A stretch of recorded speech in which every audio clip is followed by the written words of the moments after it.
The Minneapolis Regional Labor Federation has this great reputation for the election work that it does, and you've been a big part of that over the last number of years. 2016 is an election year. What are your priorities for this election year? Well, we're a little over 8,000 votes away from being Wisconsin, and overnight Scott Walker was able to turn Wisconsin into a right-to-work state, strike down prevailing wage. Even, the best unions were decimated in that community, and you can see what the economic impact is between Minnesota and Wisconsin. It's very clear that our economy is on the right track, that we're making the right political choices. We're able to take on some of the racial inequity issues in our community because we have the time and space and energy to dedicate to that, and then you have and then you cross over the border into Wisconsin that is just spiraling down again. So I think it's very clear that our political leadership and our political choices in the governor, the Senate, and the House are our utmost priority. They are the basis of our existence, and they're what gives us the ability to tackle the challenges in the labor movement. So to tackle the challenges of growing the labor movement. So obviously retaining the Minnesota Senate, which will be up on the ballot this year, and hopefully winning back the Minnesota House. We have a lot of purple districts in our jurisdiction, so our whole suburban ring is pretty much ground zero for targeted races. So we're going to be spending a lot of, I'd say a majority, number one priority of ours will be to be spending our time in the suburbs, working on behalf of our state house and Senate candidates, and we're going to be talking to our union members and householders throughout that election. Once you get outside of that, we have one county in CD2, Scott County, which is where Angie Craig is taking on the open seat where Klein used to represent. So we're excited about that race, and we'll be paying attention to it. And then, even more importantly, part of a very big role of these regional labor federation are our local municipal races.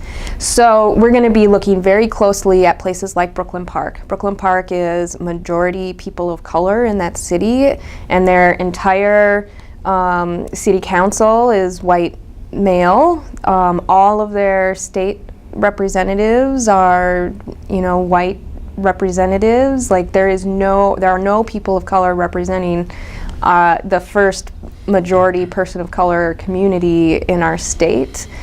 So we're going to be looking very closely at some of the races that will be in that area. Here in Minneapolis, we're going to have very important school board races.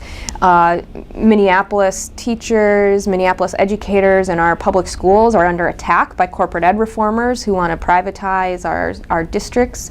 So we're going to be, working really hard on those races. The Minneapolis education levy is expiring.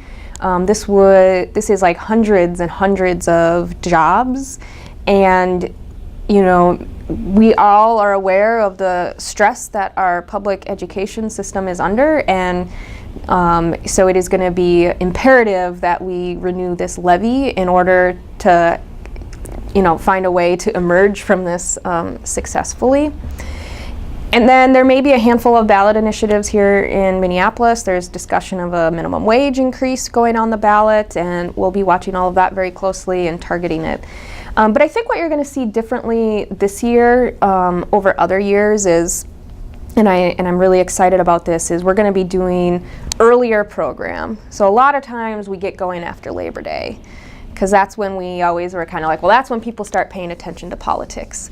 Well, we're finding if the first time we go at somebody is after Labor Day and it's when they're talking about politics, we've missed a really important opportunity to get them thinking about what are the issues that are going to shape my decisions about politics. So a lot of this early program is going to be very based on issues and sort of like, what in your local economy, what in your local sphere is impacting your day-to-day life.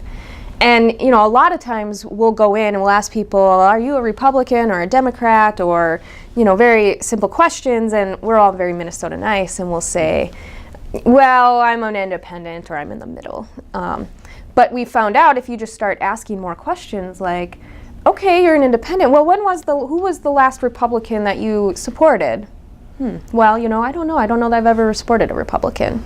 So, like, we've learned more about having some more conversational. So, like, when we're going into these districts, especially in these suburban districts, we're going to go in early and we're going to be a lot more intentional, especially early on, not to be talking about who the candidates are and the policies and politics, but about what are the motivating things that make people think about their politics and trying to drive at that. So I'm really excited about that work, and that's a pretty big shift. That's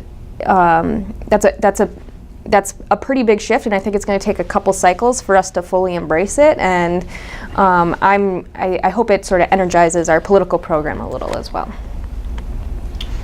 Well, thank you, Chelsie Glaubitz, for this opportunity. I'm sure all our viewers will get a lot out of it, and we hope we can take you up on all your challenges for work in the labor movement in the years to come.